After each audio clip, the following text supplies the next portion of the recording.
I'm going to thank everyone for coming out tonight and supporting us and watching Show and Tell and the Alliance of Kalamazoo Artists. I'm Cathy Germay, and since I was little, I have always enjoyed creating art, but I didn't really think of pursuing it as a career until high school. After watching many years of Joss Whedon's Buffy the Vampire Slayer series, I fell in love with the art of storytelling, and I felt a powerful calling to create images that had as much as an impact on other people as Buffy has had on me. And at its core, Buffy was a show that explored the struggles of being human in a world where you were often left alone, overlooked, and dismissed. And I tried to bring that same vulnerability into my own artwork. So after high school, I attended College for Creative Studies in Detroit, where I graduated with honors with a BFA in Fine Arts in May of 2005. And after I completed my degree, I returned back to the Portage, Kalamazoo area and started renting a studio here in the Park Trade Center, where I continue to work on my artwork. And my artwork is based on my experiences with surgery and chronic pain. I have a genetic condition that causes malformations of the arteries and veins that make them hemorrhage periodically.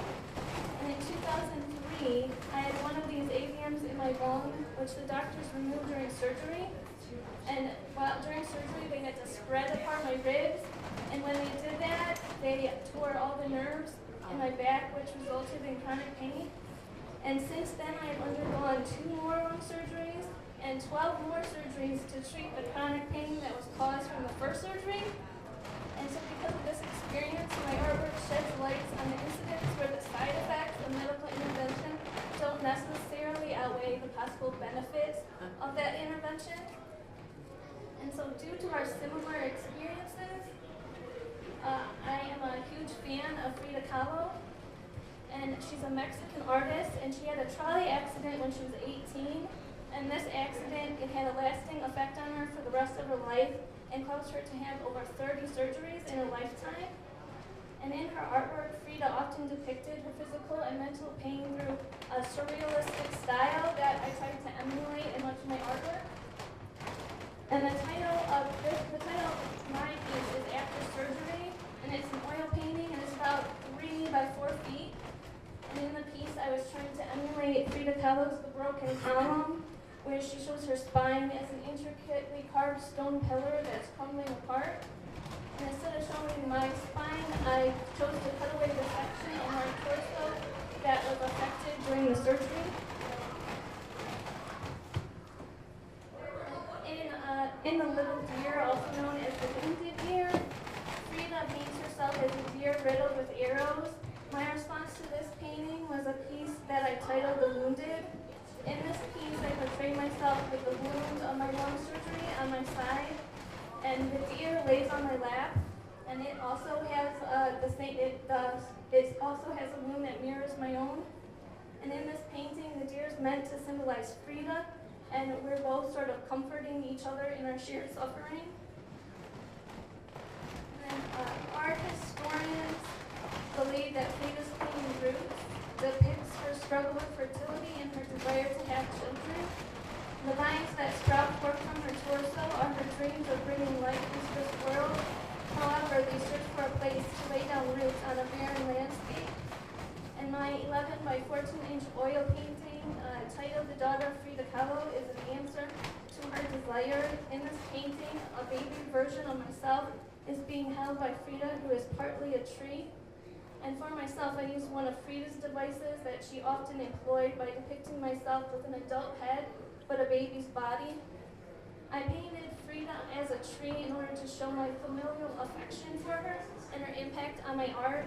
In this respect, she is the mother of my artwork, and her art informs and instructs what I do. And those are just a few of the paintings in my series. It's a pretty old series that I called The Spirit of Frida Kahlo, and it was heavily influenced on work she did. But my most recent body of work is titled Bare Bones, and the idea for this series started when my doctors discovered another AVN in my spinal cord, which they couldn't treat because the treatment would have probably left me paralyzed. So this got me thinking about how fragile the human body really is. In this series, I painted the human figure as if it's made of sand to show how the human body is in constant danger of falling apart. The sand has fallen away or been pushed out of the way by the strain on the spine, and the lines coming out of the spine represent the veins and the nerves, and the red splashes represent the arteries and veins in my spinal column, like rupturing or hemorrhaging. And the second painting in the series shows further disintegration of the body, as you can now see the spine, a few ribs, and the scapula.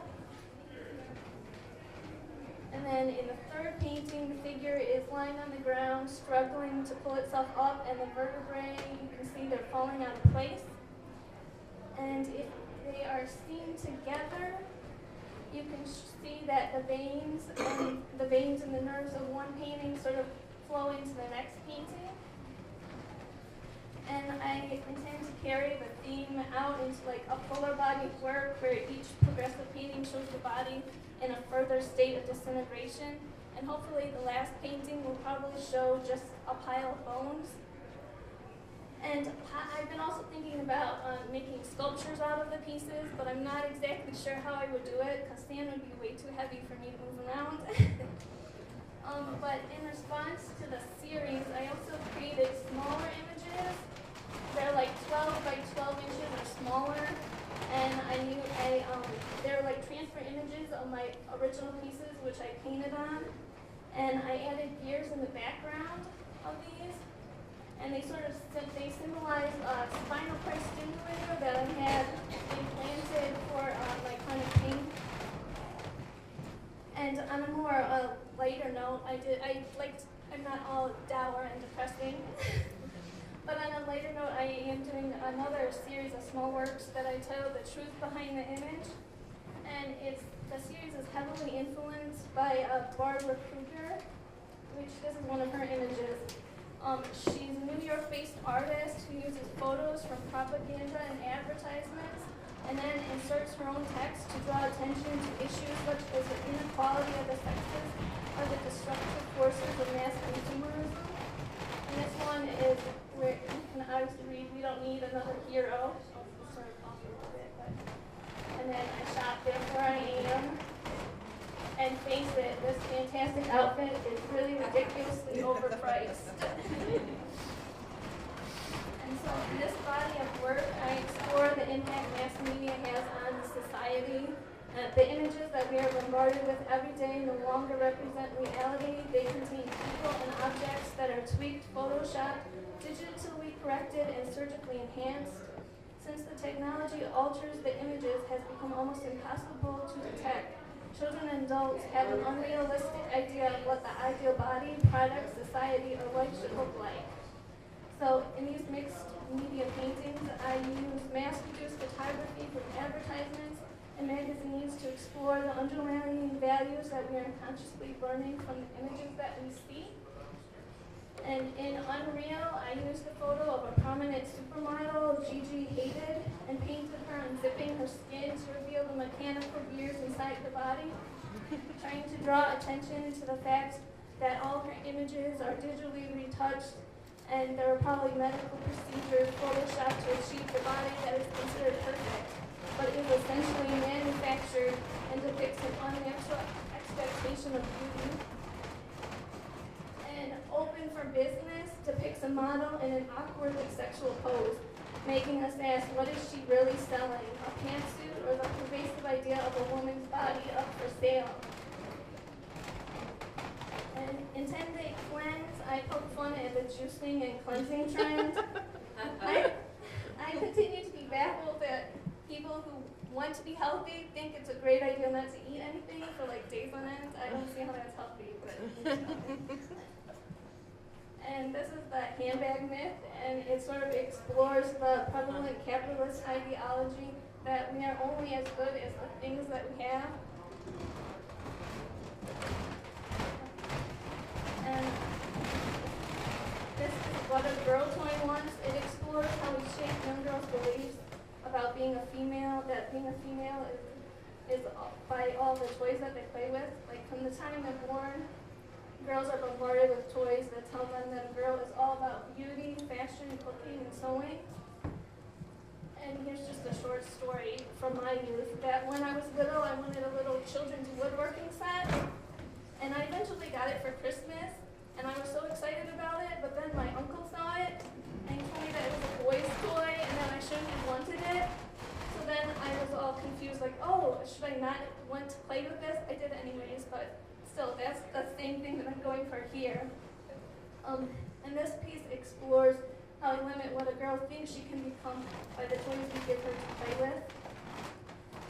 And the title of this ongoing series is called The Truth Behind the Image, but in reality, these paintings are yet another manipulation of an image, bringing the concept full circle and making us ask ourselves, does an objective truth really exist? And if it does, will we ever really know it? And I would like to thank you for coming once again. We're with the Alliance of Kalamazoo Artists, and to fill out a short survey because it helps us with the programs that we offer to know what you guys like. And you can feel free to stop by my studio in number 406 on the 4th floor, and I have prints of all of these, and we're also going to be open from 10 to 4 tomorrow. Thank you.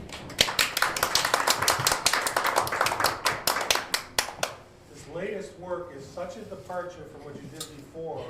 What happened that this just came out all of a sudden? Well, oh wow, see, I've always been like that, and like I had a whole bunch of magazines, like I saved the images and like put little post-its on it, and like that would be really funny, and then it goes in a drawer and I never get to it. And so this time I was like, oh, I want to do something different. I think after you do the same thing over and over again, you like to sort of do some, funnier, lighter things. But you have a very cerebral reason and message about the books, which kind of clashes with just I'm having fun. You really think about these things. True, I think about it, but I think it's like, I guess I have sort of a dark humor. And so I think it's funny at the same time as I'm also pissed about it. It also eases people in to get your message. Yeah, true. Yeah.